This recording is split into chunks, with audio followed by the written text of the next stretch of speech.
in a parallel universe, right? So it's a parallel universe. Scott Coker is running Bellator, and you've got the main event, the biggest main event in history, and Bruce Lee is signed up, right? Who would you put him up against? Oh boy, I mean, maybe he fights, Michael Chandler. Maybe he fights Benson Henderson. Maybe he fights Pitbull. I mean, we got some great fights with Bruce. But I love Michael Chandler. I love that. But I think Bruce was the ultimate martial artist, way ahead of his time. Yes. And think about it. He was doing MMA 40 years ago, and I was involved in martial arts 4 years ago. And I'm not sure if people remember this, but because it was like the Taekwondo school did not talk to the Kung Fu school. The Kung Fu school didn't talk to the Judo school. The Judo school hated the Karate school. Martial arts was really about my style is the best style. Yeah. And no one worked with each other. But Bruce said, no, we all have to work together and create our own style. And that's really what MMA is. I mean, the opening scene of Enter the Dragon is his little shorts, open finger boxing gloves. Yeah, with the bounce out gloves and the armbar. It's like, and the armbar and the kicks and So to me, he was 40 years ahead of his time. Yeah. And I tell you, I got to talk to a lot of people that he knew, like, Bob Wall as a friend, and he said, Scott, you wouldn't believe it, man. This guy was a lightweight, but he hit like a heavyweight. Right. He was so strong.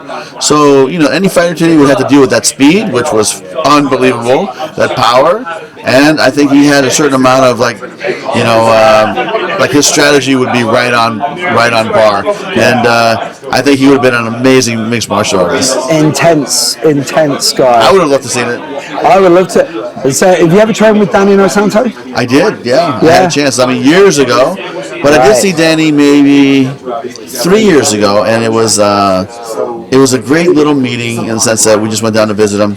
But Phoebe Lee, Bruce's sister, yes, Robert Lee, Bruce's brother, Danny Inosanto, and myself, sitting in Starbucks for 4 hours. Wow! And I'm not kidding you. I'm just sitting here like a little child, like a little kid, just hearing these stories, and I was just like, oh my God, I feel so lucky to be here right now. Every time I train with him, I still become a fanboy. I'm like, this is Dan Inosanto. And that's a guy, like my instructor, Ernie Reyes, is like that too, in the sense that here's a master instructor that never stopped training. Yeah. Right? I've never seen my instructor out of shape. I've never seen my instructor, like, eat bad, like, consistently eat bad to where it affects his health, like, get out of shape.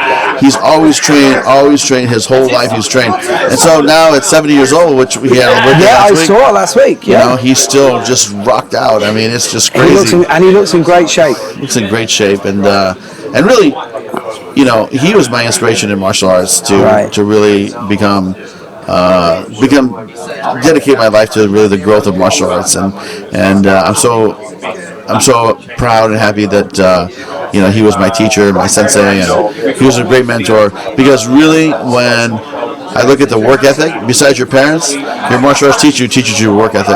Yes. And they teach you life skills that involve perseverance, indomitable spirit, character development, respect. Those are all the things I learned in martial arts that, without him as a mentor, I don't think I would have had the same experience. But it is amazing. You get to meet these guys and they become your heroes. And I know that's a word that people bandy around, but yeah, my first martial arts instructor was my hero.